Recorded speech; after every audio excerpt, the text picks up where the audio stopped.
আজকের ভিডিও পুরোটা মন দিয়ে দেখলে দুনিয়াটা আপনার সামনে বদলায় যাবে, দুনিয়াটা অন্যরকম দেখাবে। আসেন আল্লাহর নামে শুরু করি।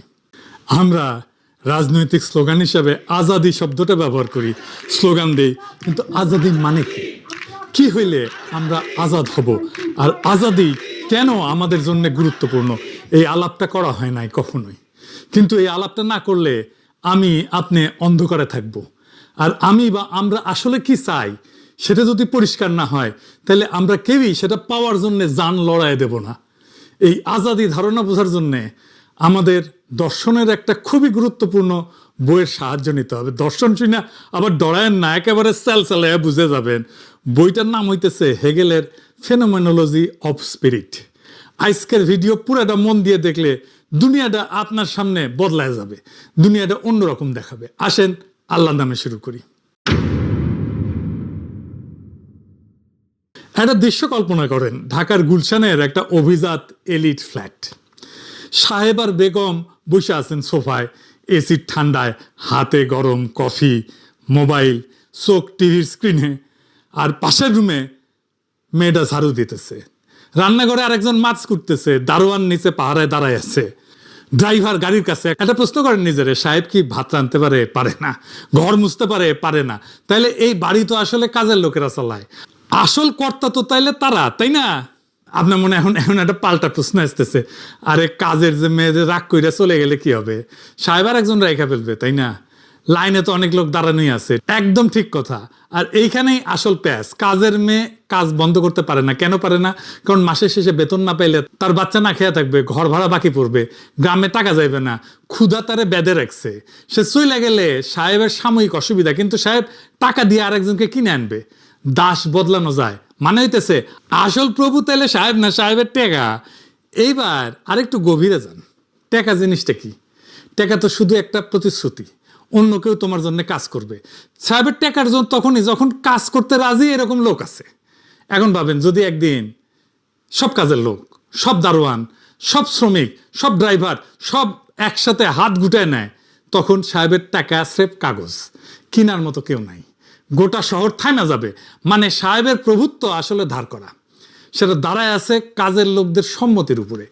যেই কাজের লোক একা, একজন অসহায়, কিন্তু সবাই একসাথে হইলে অপ্রতিরোধ। তাইলে আসল কর্তাকে, যার নাম কাগজে আছে নাকি যাদের হাত কাজ করে? এই সাধারণ প্রশ্নের ভেতর থেকে 200 বছর আগে এক জার্মান দার্শনিক একটা গোটা দর্শন তৈরি করে ফেলছিলেন, যেই দর্শন পরের 200 বছর দুনিয়াকে চালাইছে। লোকটার নাম হেগেল। বইটার নাম ফেনোমেনোলজি অফ স্পিরিট, চেতনার যাত্রার বই। 71-এর চেতনা না। আর হেগেলের ছাত্র কার্ল মার্কস এই প্রশ্নটা নিয়ে গেছিলেন আরো গভীরে, যেখানে আমরা একটু পরে পৌঁছাবো। এই বই পড়লে আপনি বুঝবেন মার্কস কই থেকে আসছে, উপনিবেশের কালা মানুষের মনের ভেতরে কি ঘটছিল। 1971-এ বাঙালি কেন পাকিস্তানের কাছ থেকে স্বীকৃতি চাইছিল, পায় নাই, শেষে রক্ত দিয়ে আদায় করছিল। আজকে কেন বাঙালি মুসলমান নিজের পরিচয় নিয়ে এত ভাবতেছে? এই সব প্রশ্নের শিকড় একটা জায়গায়, সেই জায়গাটার নাম ফেনোমেনোলজি অফ স্পিরিট। আজাদির ধারণা আবিষ্কার করতে গিয়ে আজকের এপিসোডে আমরা 5টা জিনিস দেখব। হেগেল কি কইলেন, কোন বিতর্কের জবাব দিলেন, আমাদের কি কাজে লাগে সেই বিতর্কটা, কোথায় ফাঁক রেখে গেলেন, কারা তারপরে এই আলাপটা আগায় নিলেন। আসেন শুরু করি। অক্টোবর মাস, জার্মানির ছোট্ট শহর ইয়েনা। হেগেল তার ভাড়া বাসায় বৈশা বইয়ের শেষ পৃষ্ঠা লিখতেছেন। দূরে কামানের আওয়াজ, শহরে নেপোলিয়নের সৈন্য ঢুকতেছে, প্রুশিয়ার সেনাবাহিনী হাইরা গেছে। হেগেল জানালা দিয়ে তাকাইলেন, দেখলেন নেপোলিয়ন ঘোড়ায় চড়ে রাস্তা দিয়ে দেখতেছে, টকবক টকবক টকবক টকবক করে। হেগেল পরে চিঠিতে লিখলেন, আমি বিশ্বের আত্মা ঘোড়ায় চড়ে যাইতে দেখলাম। এটা সাধারণ কোনো লাইন না। হেগেল মনে করতেছিলেন নেপোলিয়ন একটা মানুষ না মাত্র, ইতিহাসের একটা শক্তি। ফরাসি বিপ্লব যে স্বাধীনতার ধারণা পয়দা করছিল, নেপোলিয়ন সেটা ঘোড়ায় চড়া ইউরোপের দেশে দেশে নিয়ে যাইতেছে। আর সেই মুহূর্তে, ঠিক সেই দিনই হেগেল শেষ করতেছিলেন এমন একটা বই যেটার মূল কথা হইল ইতিহাস একটা যাত্রা। মানুষ ধাপে ধাপে ধাপে ধাপে নিজেরে চেনে, নিজের স্বাধীনতা বুঝে। আর সেই যাত্রার ভেতর দিয়েই আমরা সবাই আমাদের নিজেদের চিনতে শিখি, আর নিজেরা যেই অবস্থার মধ্যে আছি সেটা পরিবর্তন করার চেষ্টা করি। বইটা ছাপা হইল 1807 সালে।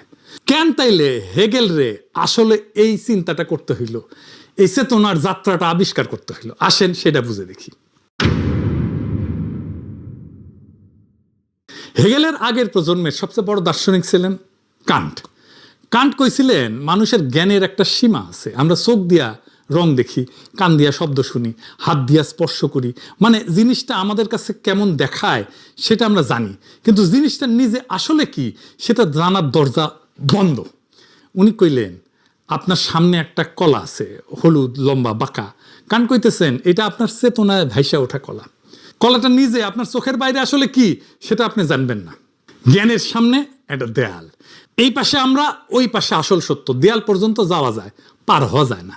এখন এই দেয়ালটা কেন সেই যুগের মানুষদের জন্য এত বড় বিপদ হইয়া দাঁড়াইল? কান্টের পরের প্রজন্মের চোখে তাকান, তাদের সামনে চলতেছিল ফরাসি বিপ্লব, মানুষ রাজার মাথা কাটতেছে, প্রজাতন্ত্র পড়তেছে, যুক্তির নামে গোটা দুনিয়া নতুন করে সাজাইতেছে। আর এই গোটা প্রকল্পের ভিত্তি একটাই, বিশ্বাস। কোন বিশ্বাস? মানুষের যুক্তি বাস্তবতা বুঝতে পারে, আর বুঝলে বদলাইতেও পারে। ঠিক সেই মুহূর্তে কান্টের দেয়াল কইতেছে তোমাদের যুক্তি আসল বাস্তবতা পর্যন্ত পৌঁছায় না। এটা ভয়ঙ্কর, কারণ যুক্তি যদি বাস্তবতা ছুঁইতেই না পারে, তাহলে যুক্তি দিয়া দুনিয়া বদলানোর গোটা বিপ্লবী স্বপ্নটাই ভিত্তিহীন হইয়া যায়। মানুষ তার নিজের চোখের সামনে ঘটতে থাকা পরিবর্তনটাও ব্যাখ্যা করতে পারে না। তরুণ প্রজন্ম, ফিক্টে, শেলিং, হেগেল এই দেয়াল দেখা অস্থির, তারা চায় দেয়ালটা ভাঙতে। তখন হেগেল এসে কইলেন ভাই কান্ট, আপনার এই দেয়াল ভুল। কেন ভুল? হেগেল মোক্ষম যুক্তি দিলেন। কিসে যুক্তি? উনি কইলেন দেয়াল তুলতে হইলে আপনার দেয়ালের দুই পাশে চিনতে হয়। আপনি যখন কইতেছেন ওই পাশে এমন কিছু আছে যে আমি জানি না, আপনি যে ওই পাশটা জানেন না ওটাই তো একটা জ্ঞান। কারণ ওই পাশের কিছু জানি না বলার সাথে সাথেই তখন আপনি ওই পাশটা নিয়েই একটা দাবি কইরা ফেললেন। তো সীমাটা টানার মুহূর্তেই সীমাটা পার হইয়া গেলেন। আমি যে জানি না এটাও তো একটা জ্ঞান, যে আমি এই জিনিসটা জানি না। আমি জানি না এটা এক ধরনের জানা। আর হেগেলের আসল মুনশিয়ানা এখানেই যে আমাদের জ্ঞান হয়তো আসল সত্য ধরতে পারবে না, এই যে ভয়টা, সেই ভয়টাই আসলে ভুল। কারণ ভয়টা আগে থেকে ধরে নিতেছে জ্ঞান আর সত্য দুইটা আলাদা জিনিস, একটা দিয়ে আর একটা ছোঁয়া যায় না। হেগেল কইলেন না, চেতনা নিজের ভেতর দিয়াই সত্যে পৌঁছায়, ধাপে ধাপে। আজকে যেটারে মনে হইতেছে জানা যায় না, কালকে সাধারণ জ্ঞান হইয়া যাবে সেটা। ইতিহাসের ভেতর দিয়া চেতনা একের পর এক সীমা ভাঙতে ভাঙতে ভাঙতে ভাঙতে আগায়। বাংলাদেশে একটা প্রচলিত কথা আছে না, পোল্ট্রি মারা। মানে হইতেছে আগে যা বিশ্বাস করতে একজন, সে বিশ্বাসের বদল হইছে। হেগেল কইতেছে পোল্ট্রি মারাটাই চিন্তা যে অগ্রসর হইতেছে তার প্রমাণ। এই হইল হেগেলের মূল কথা। চেতনার একটা ইতিহাস আছে, সেই ইতিহাসের একটা গন্তব্য আছে, আর এই বই ফেনোমেনোলজি অফ স্পিরিট সেই যাত্রার একটা মানচিত্র। এই বইয়ের ভেতরে অনেক অধ্যায়, অনেক ধাপ, কিন্তু একটা অধ্যায় আছে যেটা পুরো দুনিয়া ঘুরে দিছে। অধ্যায়ের নাম হইতেছে প্রভু এবং দাসের দাম্ভিকতা। এই অধ্যায়টা গল্প হিসাবে শোনেন। ভাবেন আদিমকাল, কোনো রাষ্ট্র নাই, আইন নাই, সমাজ নাই, একটা ফাঁকা মাঠে দুইজন মানুষ মুখোমুখি দাঁড়াইল। দুইজনের ভেতরেই একটা ইচ্ছা, অন্যরা দিয়া নিজের অস্তিত্ব মানায় নেওয়া। তুমি আমারে মাইনা নাও, আমি যে আছি এটা স্বীকার করো। কিন্তু দুইজনেই একই জিনিস চায়, সে চায় অপরের স্বীকৃতি, কিন্তু কেউ কাউরে স্বীকৃতি দেবে না। তাহলে কি হয়? শুরু হয় লড়াই, যুদ্ধ, সাধারণ মারামারি না, জীবন মৃত্যুর লড়াই। লড়াইয়ের এক পর্যায়ে দেখেন একজন পিছাইতে শুরু করলো, হাঁপাইতেছে, হাত উঠাইলো, মাফ করেন, আমি হার মানতেছি, আমারে বাঁচতে দেন। কেন পিছাইলো? কারণ মৃত্যুর সে ভয় পায়, সে বাঁচতে চায়। অন্যজন মৃত্যু পরোয়া করে না, সে জিতলো। যে জিতলো সে হইলো প্রভু, আর যে হারলো সে হইলো দাস। গল্পটা এই পর্যন্ত খুব সাধারণ, কিন্তু হেগেলের আসল চমকের পরে হেগেল কইতেছেন দাঁড়ান দাঁড়ান দাঁড়ান, ভালো কইরা দেখেন, যে জিতছে সে আসলে যেতে নাই। কিভাবে? প্রভু এখন কাজ করে না, দাস কাজ করে, প্রভু খালি ভোগ করে। মনে পড়তেছে গুলশানের সাহেবের কথা। হেগেলের গল্পে ঠিক ওই একই জিনিস। সাহেব বসে আছেন, কাজের লোক রান্না করতেছে, ঘর মুছতেছে, সাহেব ভোগ করে, দাস কাজ করে। হেগেলের চোখে সাহেব দাসের উপরে নির্ভরশীল। প্রভু দেখতে শক্তিশালী, কিন্তু আসলে নির্ভরশীল। আর একটা প্যাচ আছে, প্রভু চাইছিল কি? সমান মানুষের কাছ থেকে স্বীকৃতি, তাই না? তুমি আমারে মাইনা নাও। এখন যে তাকে স্বীকৃতি দিতেছে সে সমান না, সে দাস। সে স্বীকৃতি দিতেছে ভয়ে। ভয়ের স্বীকৃতির মূল্য আছে কি? মূল্য নাই। ধরেন আপনি একজনকে বন্দুক দেখায় কইলেন তুই আমার শ্রেষ্ঠ কবি ক, সে কইবে, কইতে বাধ্য, কিন্তু আপনি কি সত্যি শ্রেষ্ঠ কবি হয়ে গেলেন? হন নাই। কারণ আপনি জানেন তো সে ভয় কইতেছে। প্রভুর অবস্থা এটাই, সে যা চাইছিল সেটা সে পায় নাই, সে আটকা পড়ে গেছে। আর দাস, দাস কাজ করে, মাটি কোপায়, ফসল ফলায়, ঘর বানায়, কাপড় বনে, মানে দাস তার নিজের হাতে দুনিয়াটা বদলায়। ধীরে ধীরে দাসের ভেতর একটা চেতনা জাগে, সে দেখে এই ঘরের ইট আমি লাগাইছি, এই ফসল আমার ঘামের, এই দুনিয়া আমার শ্রমের ফল।